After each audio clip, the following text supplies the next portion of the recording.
if it's something that we want to keep doing, I don't care. figure it out. We can do whatever. I'm recording now. Okay, Say hello. let's do that. Hi, everyone. Hey, buddy. Hi. All right. So I've got Greg Phillips here with me. Greg and I worked together. He was a client of Simple Focus, I guess, sort of tangential. You Yeah, were you were on the team that we were working with and alongside for a long time at Service Master. there you go. Tell us Yeah, about your that's role when you were there. yeah. So, service master, a manager, Erica. If you remember Erica Carpenter, they were looking to build She out. has a knitting company or a stitching supply company now. Yeah, So yeah. cool. And when you go there, of course, it's a great experience, right? It better. It's probably the best, most magical place ever. Oh, I love Like it. Erica's attitude just alone, right? They, It's bubbly. and they don't sell anything for boys, and I still love going there. But hey, sometimes you just got to know your market, right? I mean, guys stitch, but it's Yeah. it's not the hobby I would pick, but I still like going there and seeing Erica and looking around in the store. And You need to find some good needle pointing, like stitching and needle point. That is so meditative. Like all if right, you've had one of those days, you need a 5, 10, 15 minute break. yeah, That's it. let's come back and talk about Erica some more because when it comes to making a difference internally, I've got something to share Mm. about my Okay. relationship with her. Yeah. Okay. Yeah. So Totally. Erica's managing, and what were you saying about Erica? Rick is managing, and I mean, this is the time period Service Master is rebranded. So keep that in mind too. They're going through a major rebranding, and they're trying to look into see if they could consolidate all of their what would you call it, children brands underneath like one hood. Nobody Hmm. really knew Service Master, but they know all the other brands like Mary Maids, Terminex. I don't know how You many know, people know Mary Maids. I think people hear Service Master and they think carpet cleaning, carpet cleaning. and they Yeah. don't realize Uh, that Service Master owns Terminix and all these American other. Home Shield at the time, Yeah. and Yeah. so on. But yeah. So the consolidated sort of brand strategy. Yeah, we worked on part of that. I think Havas did the rebrand, and then we were Okay. hired to take that rebrand and execute it. Yeah. So we're talking like the very first, like, what would this look like as a branded product line from an internal perspective, like application, like how can we consolidate using this new Service Master, like, push, because there's also like consolidation in technology too. Like we're talking like what this is like 10 years ago. So it's like we have to keep these things in mind. Like, technology is going through this huge wave to push into more of a web app type place. Things are no longer websites. Things are becoming a lot more digital. And you're talking about a company that's really been able to survive off of just servicing. And so it's a completely different landscape from what we see today. With technology being everywhere. Right. And so, like, what Simple Focus was really doing was a deep dive into a look at who is Service Master today in all of its brands, and who can it be tomorrow if we were able to achieve these type of moonshot ideas, or really this data lake approach that they're going to. Like, how could we really be more effective, not only with our customer service, but with just our relationships in general Right. with other Right. else, with other And I businesses. remember it was weird. I said it sounds weird on the surface. It's not weird. Simple Focus is an experience design agency, right? UX and UI, and we were brought in to do a lot of really strategic brand work. The ask for the project you're describing, or the initiative really, was for us to come in and help you imagine the Service Master brand in 5 years, in air quotes, right? Kind of an Hmm. innovation project or a transformation project. What could the Service Master brand turn into in 5 years with all of these things that you just enumerated, being part of that puzzle, and present it? We decided to present it as three distinct products. Mm, And we sort of represented a spectrum of service where on one mm, end you had the does everything brand, right? We have all the data and we can do all the things, and you have a single destination for home services. mm. The super mega brand. And I won't get into the names we came up or any specifics because non-disclosures and contracts and all that. But on the other end of the spectrum, we had this sort of the opposite approach, which is we're going to be the one thing to one person. And Mm. whereas the super mega app that does everything is the first concept, well, this concept was appless experience. It sort of Mm. communicates with the brand. The consumer could communicate with the brand any way they wanted to. And so the Yeah. technology was on the back end for the service Yeah. delivery side.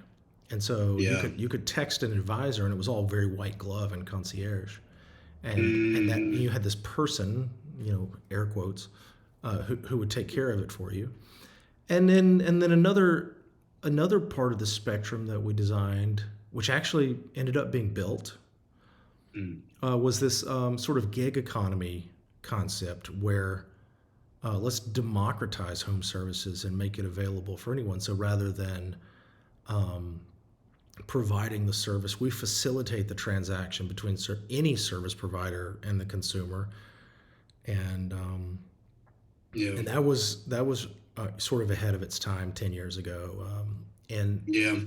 it was interesting. We came up with names and a visual identity for each of these, although that wasn't the purpose, other than communicating the strategy. But we did it Totally. through product, and I think that's an interesting thing because I've always believed that a big part of your brand is the consumer's experience with the brand. When you talk Mm. about it's the promise, it's what people know they're going to get when they engage with you. Yeah. So Yeah. much of that comes from these digital products these days, but physical Yeah. matters like Erica's stitching supply, right? The experience in her store. If she made an app, it would be a great experience. But if she's going to make a store, it's going to be a great experience. Yeah. So experience design is branding to me. It's maybe Yeah. the product itself in some ways, or the service itself. Yeah. So Yeah. yeah, Yeah. all right. So you're there, Yeah. and what was your role around all of this, and what were you doing at the time? So I would say this is where, for me, myself, I was really making a different choice in my career as well. Like, I was moving away from being freelance, more of an independent consultant, back in Marietta, Georgia. And I really wanted to get a better understanding of what does design really look like in corporate, in a corporate world, in a corporate setting within businesses. Like, how do this many people make a decision, and Mm-hmm. so for this Memphis gig, like, one, like, born in Memphis, love Memphis, miss Memphis terribly too much some days. It's a cultural thing, but it was like, here's a great opportunity for me to really kind of start seeing the early days of this digital transformation and design transformation that I was seeing, at that point in my career. And so my role was really to work with Erica to figure out, like, one, how do we educate people on design? One, what is design from a lens of a designer? What is it that we need as part of our process? And how do we work with stakeholder engagements? How do we work with, like, leadership? How do we Mm-hmm. figure out what is an appropriate budget, right? Like, all these type of things, like, that are found out in the world, right? They're written about, they're talked about. I mean, how heck your service does it, right? But I think what it comes into is, like, how do you make that unique, right? How do you make that contextual to the business itself, so that way they're operating in the way that the business needs to do it, like what they need for their client or what do they need for their internal. And that was really a lot of what the first year, almost the first 3 years, It was a lot of just really getting in, because we have to think Service Master and all these other brands traditionally had always worked with agencies. This was the first time they were really trying to see what would it look like if we could do this in-house, right?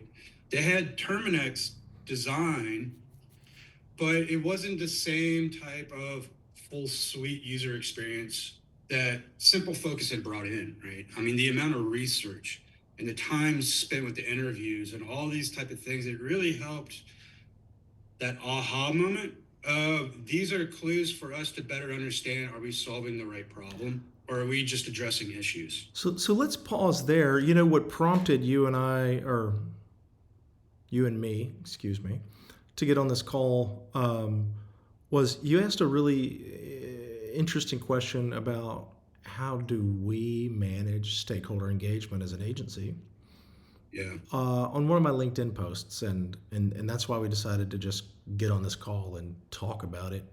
We'll post it on LinkedIn, see what happens. Maybe it bores some people and they watch it before bed and then go to sleep. And maybe somebody picks up on something and learns something and does something well because we gave them some good advice. I hope they don't take any of the bad advice we give and do something that would cause them to get fired. So hey, y'all, caveat emptor. But what what did you learn there about stakeholder engagement from your own experience? I know you shared with me outside of our chat on LinkedIn that you've struggled to Yep. figure out how to crack that nut, and Yep. it's something that traditionally Simple Focus has been good at, but admittedly, we're an agency. We're brought in for that a lot of the time, so people want it from us. As an individual contributor, someone whose job is to sort of lobby for design and educate on design, like you're describing, Mhm. where did you face roadblocks and hurdles in the organization, and did you learn any ways around Yeah. those, or anything you can share, or frustrations even?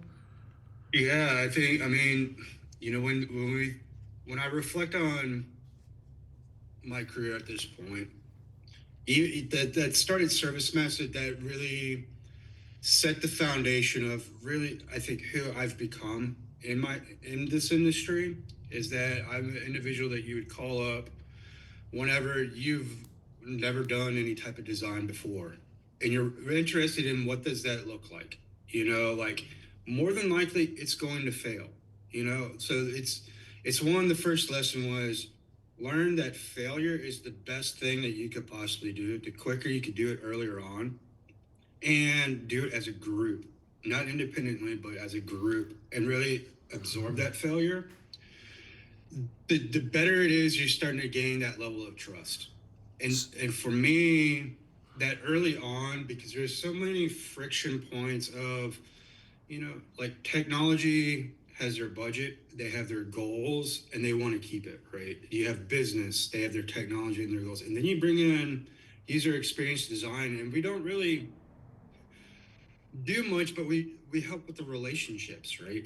With the Okay. business and the technology, and then we help that relationship with, from my point of view, that digital product or that digital experience, whether it's internal, which I spent majority of my time now on internal, but even on that external, it's that showcasing of like, really, this is what our company can do Yeah. as we work together and collaborate. And I think as I've gone through my career, most of my roles have been within organizational structures that are within that area of the organization that have been typically underfunded, Okay.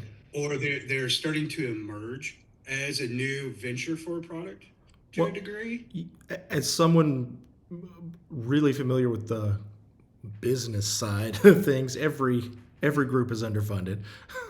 but but your Yeah. your point is taken, and I think it's an interesting thing that you brought up failure as a way to sort of empower a design group to Mm-hmm. convey its value. Um, Mm-hmm. I talk about this sometimes on podcasts, and I should probably write about this, but maybe I did recently. I don't know. but I don't understand or believe in the word failure. Okay.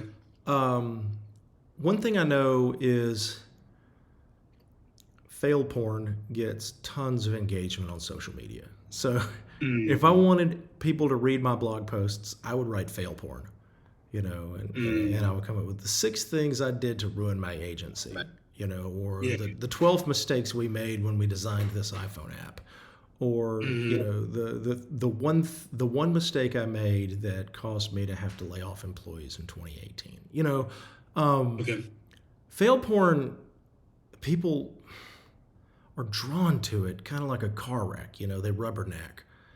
But Mm, what's funny is like all the fail porn posts that I see, they're all bait and switch. They're yeah. all talking about how smart I am or how I Yeah. overcame this, and they all have a happy ending. None of them are Yeah. like, man, I really screwed this up and I got to own that the rest of my life. Well, Sad yeah. ending, like an indie drama. You know, like I Totally. mean, Totally. Yeah. I, Yeah. I could write some stuff on that, but here's the thing: like, Mm, I'll give you a genuine version of fail porn from my life. All okay. right, it's sort of it's a story from when I was 17, and I learned so many lessons from it. But it's something I'm deeply ashamed of, right? Mm, And it's not inappropriate, but it led me one year to joke with the executive leadership team at Simple Focus. We were having a retreat, and it led me to joke that we should all share our deepest shame with one another around the mm. campfire. And everybody was like, "No, JD, someone call HR." Absolutely not. Like, but if you listen to the story, you'll see what I mean. Like, Yeah. Yeah. there's no lesson to be learned here, other than the shame changed me, Mm, made me a better person. I don't want to feel that again. When I was mm. 17, I stole some fireworks, You but did not. I, I'm not a thief, but I really wanted them and I didn't want to spend the money and I had access to them. See, Mm, I had been working at the fireworks stand in our small community. I lived in North Louisiana in the middle of nowhere, and every season, 4th of July, Christmas, New Year's, I would work the fireworks stand from the time I was 14 until I was 17. And I okay. had become friends with the ladies who drove into town from Missouri to set up the fireworks stand, and they trusted me. And I worked the cash Mm, register and I did sales. And I'm telling you, I am good at sales, and it is because I can sell somebody something that will burn up into thin air and take $20 from them and make them feel good about it, right? Like if you can sell fireworks, you can sell anything. And I even stayed overnight in the little camper that they put under the edge of the tent yeah. because by law, at least, you have to have someone a night watchman, right? And so I would sleep there, but you just had to be there. And these women trusted me, and I would stay there a couple of times a week overnight, and they would stay the rest of the time. But I would stay there so that they could get a break and go take showers at the hotel and go swimming and enjoy themselves Yeah. and give Yeah. themselves a little Yeah. Yeah. break. I get you. Well, one night, uh, they were talking to me, and we had to walk out to my car, and I popped my trunk to get something out of the car, and she was standing right next to me, and she said, "Where did all those fireworks come from?" And that was it. The consequence was I could no longer work with them. They did not trust me anymore. I was to leave. Yeah. They, Yeah. they said, "Keep the fireworks, but you need to go. Yeah. Like, I can't trust you anymore. Our relationship is done." I mean, Yeah. what I thought was a real close bond just vanished. And there's no lesson Totally. from that Right. other than there are consequences for your actions and your mistakes. And I was a dumb 17-year-old kid that True. True. didn't True. think long term about the important stuff in life. And I made a mistake. Yeah. Yeah. That's it. That's the end of the story. Now I could spin Mm, it and turn it into a thinker on Medium or LinkedIn or whatever, but yeah. there's really I don't have a desire to spin that. That story is Mm, too important in mm, informing who I am, and totally. it's one of the key reasons I am honest is because Mm, I don't want to live with those consequences. I adored those women.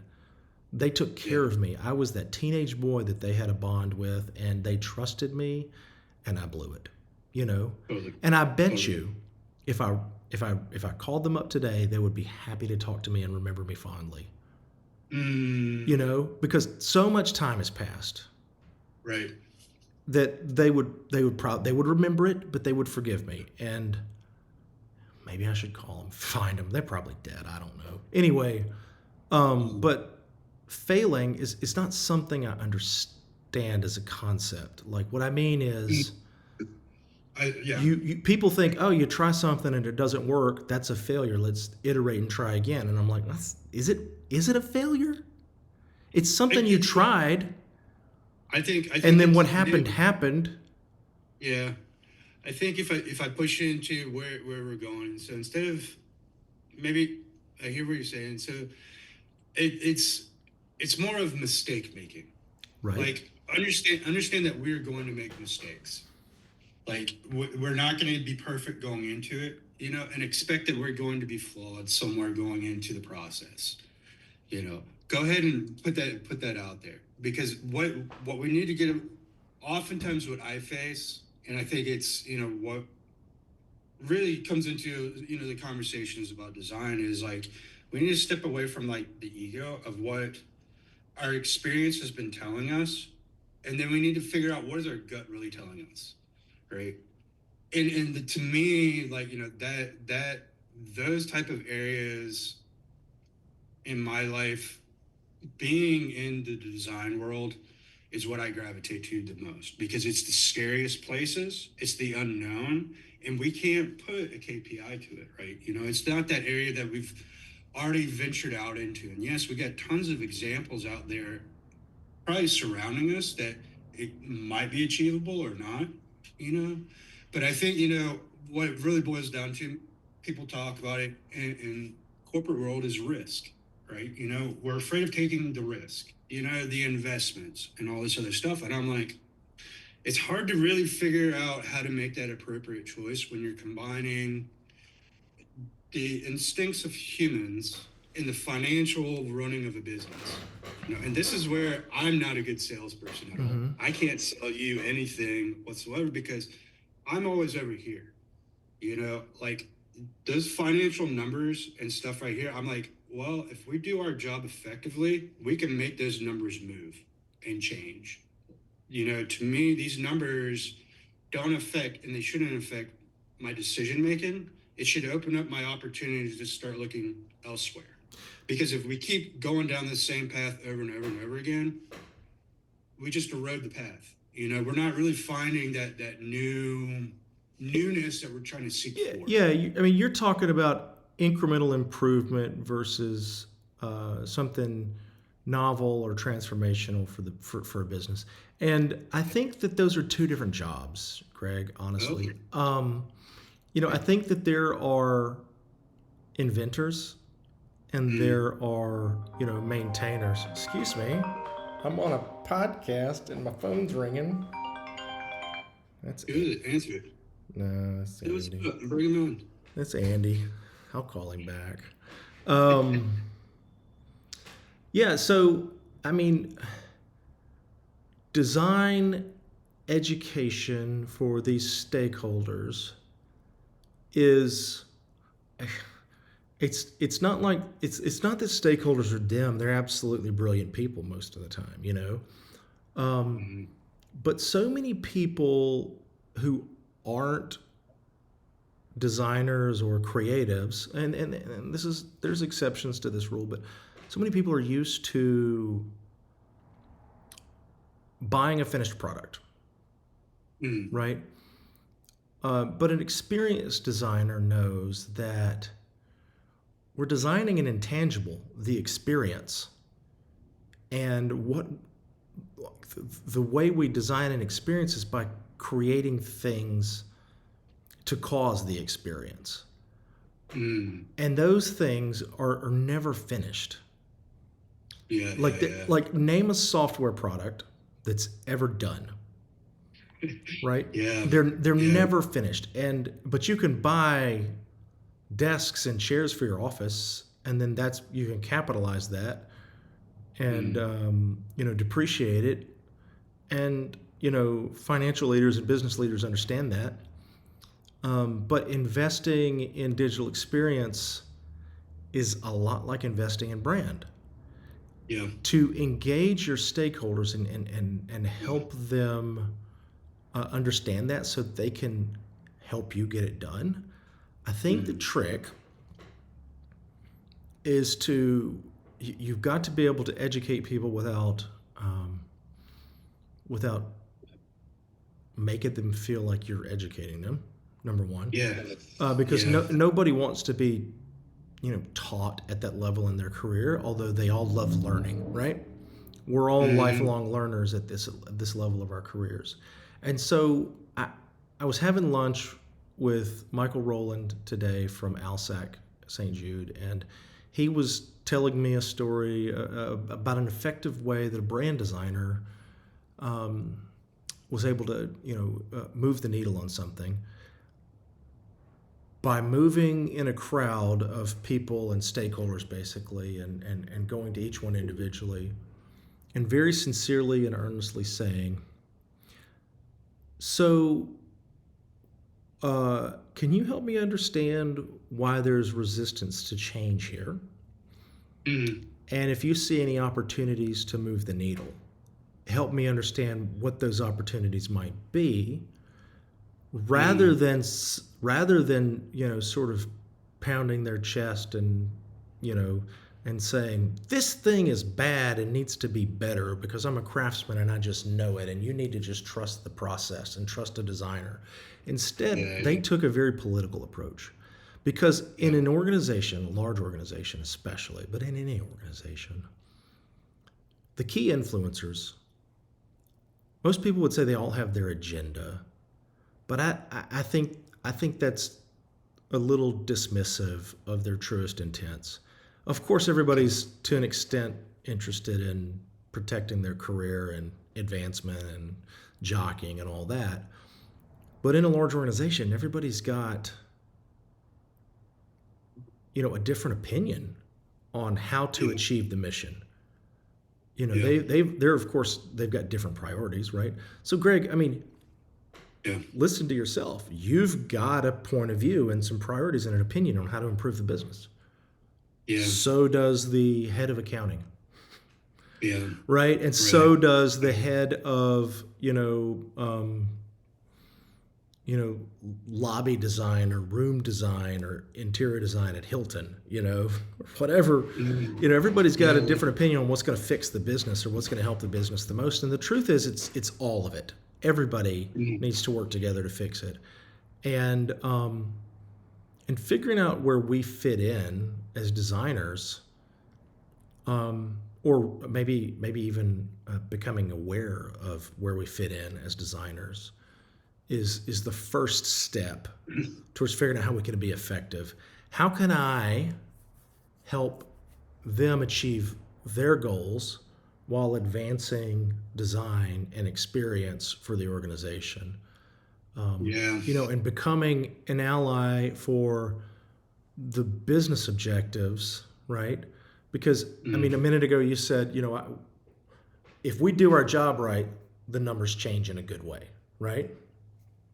I 100% believe that. And I've always said that Right. about Simple Focus. When the team is worried about, oh, are we being productive enough? Are we, hours and metrics and, we're over budget and this and that, and we're worried about, protecting the business interest of our agency while we're trying to do our best work for our customers and all that. I always say, look, do your job the way you know how to do your job, and the rest will take care of itself. Yeah. And almost 20 years later, here we are. It has been taking care of itself just fine. You know. There Now, you go, man. however, Yeah. knowing the However, numbers, having the specific numbers, knowing what changes are going to drive what numbers is very helpful.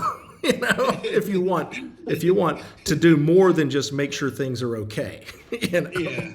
Yeah. Totally. Yeah, totally. I think, like as I've, I've been going through like, my this transitionary period right now that I've been in. I do a lot of contract work, you know. Right, right. And you're in between jobs right now, right? I'd say in between like contracts, and like Okay, yeah. I've learned to appreciate these time periods because it allows me to really take a step back and reflect on like, what's something that I'm interested in that I can learn more about, or what are new skills that I can build into. And I've only been in Charlotte for about 3 years now. But since my time period being in here, and I'll keep this somewhat short, I spend most of my time, if not doing stuff like this, over at, it's called the Charlotte Maker Space. Right, And yeah. you asked about the woodworking, right? Mm-hmm. So when I moved up here, I was like, I need a place that I could set up a studio that I could just go in and create. Because for me, I always have to work with my hands. I love my curiosity. I got to figure out how things are working. And so what I get to do over there right now, volunteering my time, is this type of design strategy thinking. Working with some very wonderful individuals. Some of them are extremely more neurodivergent than I am, and that we're all on the spectrum, and we all have like these design and craft fields, right? And we're all trying to achieve the same thing by growing the maker space into being like the mecca to go to. If you want to find the brains and the creativity, you go there, right? Mm-hmm. And so the last couple of months, I've been really pushing more into this because they've been falling back onto me to help with the logistics, right? And it's less of how do we design something, and it's more of how do we get along. And they've realized that, like, for me, because of my career and what I've been able to somewhat do, I think, is go in and really help with those relationships. Because when it comes down to like core design, and this is my opinion, anyone can be a designer. Everybody has creative ideas and designs. I think we're hesitant on sharing that because we have this opinion of my idea is not good enough, or it's not going to hit the metric perfectly, or I'm not the perfect alignment to that political group Hmm. within the company. And so therefore I don't want to voice my opinion, right? So, I I do These are not the struggle challenges. with this, by the way. I do not struggle This with is this. I'll this is throw a bad all idea out there. It doesn't phase me. There are people who think it's God, JD must be an idiot. Why did he say that? but I mean, but this is where it's like you need it. You need to break that ice. You need that comfort level within the room. And so back to a little bit of that failure. And I don't know about you, but in my growing up, I was always that kid, always being told not to do something, right? I was the redhead on the block. Like all these other things, and I was like, you know what? Get yourself in trouble. Really understand what trouble is, because I think we get a little bit too cautious sometimes before we make a decision, right? And it's Right. because we walk into something with that risk, you Okay. know? I'll share a story. The other day I was on a call. We're representing, Simple Focus. We're talking Okay. to a client.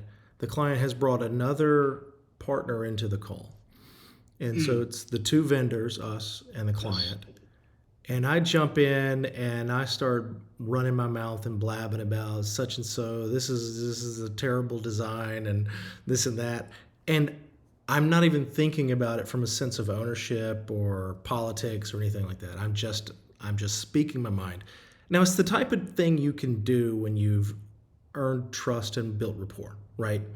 Is I can be Mm. myself and jump in and say, look at this dumb thing here. We need to fix that. And I'm Yeah. very matter of fact about it and unemotional, and I know my topic, and I know that what I'm saying is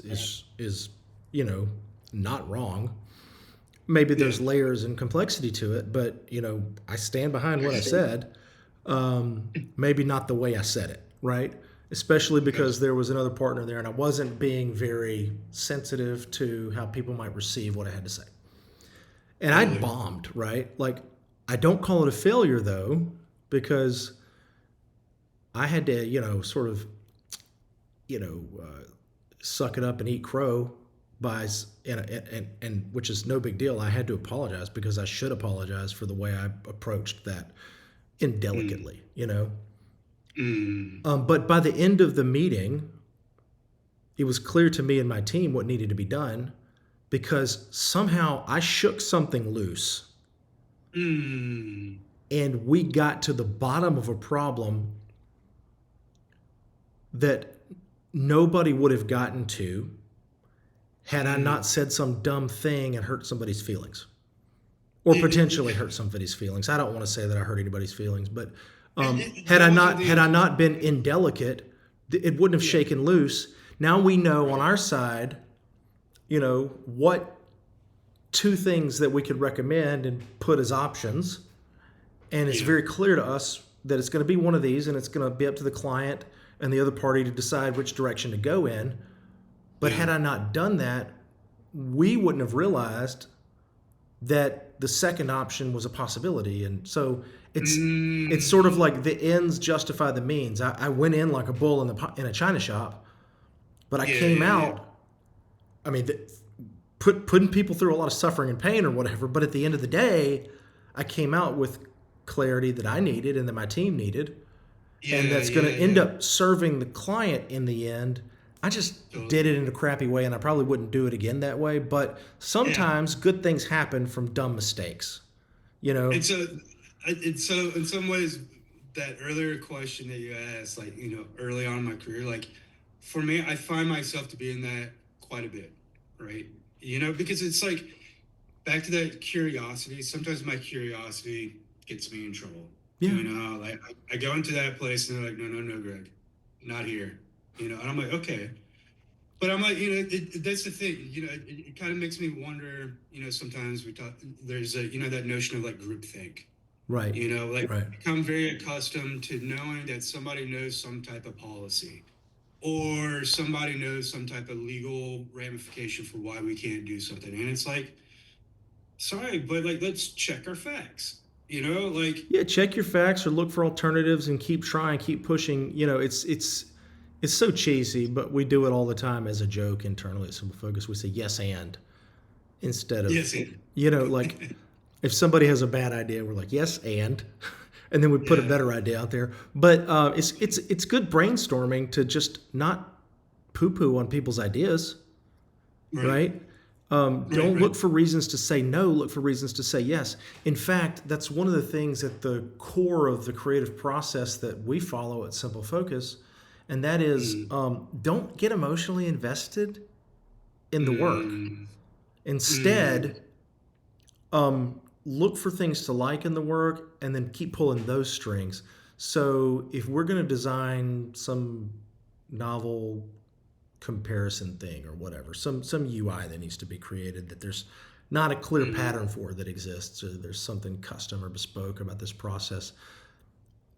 You know, I don't want to see somebody give me two options with four variants each because that's basic. That's just two options, right? yep, I want to see somebody give me 300 options. And mm, here's why. When you give me two options, I'm looking for things to hate. okay, If you give me okay. 300 options, I'm looking for things to like. Uh, Interesting. You can't Yeah, go through yeah. 300 options and say I don't like that. I don't like that. I don't like that. I don't like that. It's too exhausting, Mm, right? Like it's a mental trick you can play. Now the options don't have to be high fidelity or even medium fidelity. They can be pencil sketches. yeah, And yeah, you'd be surprised like you can come up with 300 options in a week if you spend 15 minutes 3 times a day, yeah. for a Sketchbook week. active, I right? mean, like just and stick Yeah, them all up on the wall. And then at the end of the week, yeah, you've got time and perspective, which are also good for the creative process. But now you're not yeah, emotionally invested in all 300 of those, yeah, yeah, yeah, yeah. right? And you also get True. out that dumb idea that you know isn't going to work. Well, I might as well write it down because I got 243 to go. So you Yeah. get the dumb ideas out, and then you start pushing yourself and struggling, and you realize you keep rehashing this one idea, and so you know, uh, but you push through it, and now you got 300 ideas, and then somebody comes along Mm-hmm. and says, "Whoa, that's cool, right? I Mm-hmm. like that." Totally. you know, Totally. and that's Totally. the way it works. Listen, we're getting close to time. Yep. But I think, Greg, engaging stakeholders as an individual contributor, you know, you've got to understand people's psychology that you're working with, Mm, and understand, you know, their opinions and perspectives on how they think their work moves the business forward, and partner up with them. You know, you could call that politics, but I think it's really just being a team player. You know, but listen, if anybody out there, I'm just going to end this. If anybody out there made it this far, this is, I guess, a podcast. I don't know. Anyway, well, Greg's in between contracts, so I've yeah. worked with him. Can vouch. He does the UXs. He's smart. You heard him talk. Um, Greg, is there anything else Yes. you wanted to say before we drop off and end it? Yeah. I think if you were to do this career again, what would you do? What would you focus on?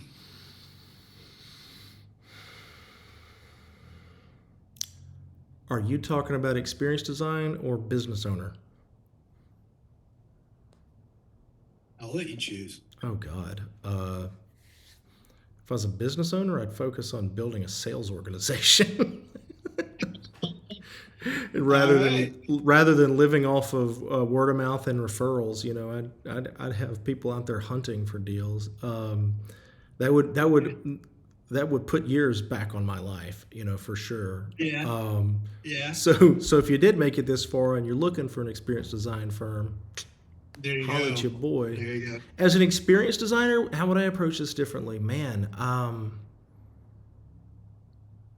tell you, I would have spent less time worrying about CSS, Mm, and I think I think as an experienced designer, if I wanted to go that path, I think I would have started thinking about strategy in my 20s. mm, mm. Yeah. Although I don't know that Yeah. a strategist in their 20s is going to be any good.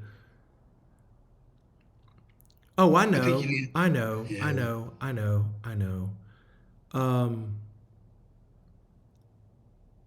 I wouldn't change anything. You want to change anything? No, because you know it's like any time travel book. You know, you fuck it all up. You know, it's Yeah. I'm here. Yeah. I'm happy with where I'm at. You Yeah. know, I've gotten to a level of understanding of experience design that, you know, I want to continue learning and growing. But I'm happy and confident with what I know, Mm, and I am comfortable taking on any challenge that mm, you know that I'm faced with. And I will tell you the thing that I'm most proud of is that, and this is kind of silly, but I believe I can do anything that I want to do. yeah. Right? I Like love it. if I Love want it. to do it, I can achieve it, right? And I Yeah. think that's the Yeah. wonderful accomplishment of humanity as well. Is like when we set our minds to something, we can do it. I mean, 10,000 years ago, we were cooking buffalo over campfires and living under, you know, buffalo skin tents. Yeah. Yeah. And in 10,000 very short years, we've gotten to this point. And if we can just figure out how not to blow ourselves up, right? Or knock the earth off its axis, or, you know, Yeah. put more Yeah. holes in the atmosphere, you know. I I know, think, man. but I mean, I think we're to the point now where we can do or make anything we can imagine. And Yeah. that's the Yeah. thing, and that's the reason I wouldn't change anything, is because I've always Yeah. imagined what I could do, and I've always moved towards accomplishing that. I love that. And Yeah. I wouldn't go back and change anything. Mm. What about you? What would you do differently? Would you still go the contract route? I think so. I mean, like, as I sit here, it's like I've known most of the people that have been in my life that have been in design have usually like worked industry, burned out, and stuff like that. And I've been reflecting on it. I'm like, wow, like, like I'm still going, I'm still learning. I think, I think if I were to look at it earlier on, I would have tried to better understand what what are toxic relationships and what are not toxic relationships Yeah. in the design world. Okay. And I think, just that overall sense of like, to kind of reflect on like us reconnecting. It's like I value these relationships even more now as I'm getting older, and experienced more, because it's just like, wow, you know, if we would have known what we would have known 20 years ago, holy smokes, totally different story, right? And so it's more or less of like, it's like, I think, I probably would have spent more time on my relationships, and like, Wow. Yeah. really work that more. Yeah. Well, I mean, no better place to end because that's why we reconnected because I was looking forward to talking to you and catching Yeah, up man. and seeing how you're doing. Yeah. So again, we're going to cut it off here, and don't forget if you're looking for a UX designer, call Greg. If you're looking for a UX agency, holler. Awesome. All right, I'm going to delete it now. Hold on. I'm gonna delete it.